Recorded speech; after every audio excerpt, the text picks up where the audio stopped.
বাংলাদেশ নারী দলের জন্য অস্ট্রেলিয়া বাধা হয়ে দাঁড়ালো আবারও। নারী টি-20 বিশ্বকাপে নিজেদের দ্বিতীয় ম্যাচে রেকর্ড 6বারের চ্যাম্পিয়ন অস্ট্রেলিয়ার কাছে 9 উইকেটে বড় ব্যবধানে হেরেছে টাইগ্রেসরা। লিডসে টসে হেরে ব্যাট করতে নেমে শুরু থেকেই বিপর্যয়ে পড়ে বাংলাদেশ।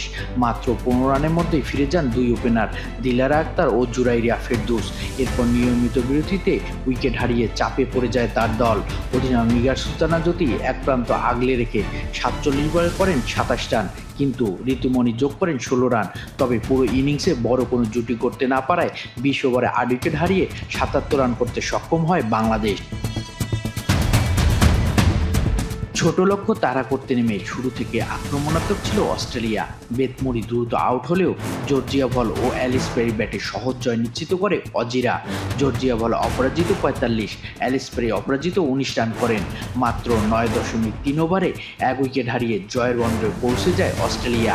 বল হাতে 2 উইকেট ও ব্যাট হাতে কার্যকর ইনিংস খেলে ম্যাচ সেরা পুরস্কার জেতেন অ্যালিস পেরি। ম্যাচ শেষে নিগার সুলতানা জ্যোতি স্বীকার করেন, প্রথম 10 ওভারে অতিরিক্ত উইকেট হারানোই দলের জন্য বড় ক্ষতির কারণ হয়েছে। পাশাপাশি তিনি জানান, টি-20তে বড় স্কোর করতে গেলে পাওয়ার হিটার ব্যাটারের অভাব এখনও বাংলাদেশের জন্য বড় চ্যালেঞ্জ।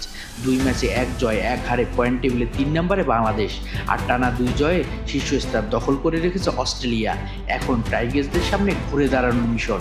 20 জুন পাকিস্তানের বিপক্ষে তৃতীয় ম্যাচে জয় পেতে মুড়িয়ে থাকবে টাইগার্সরা।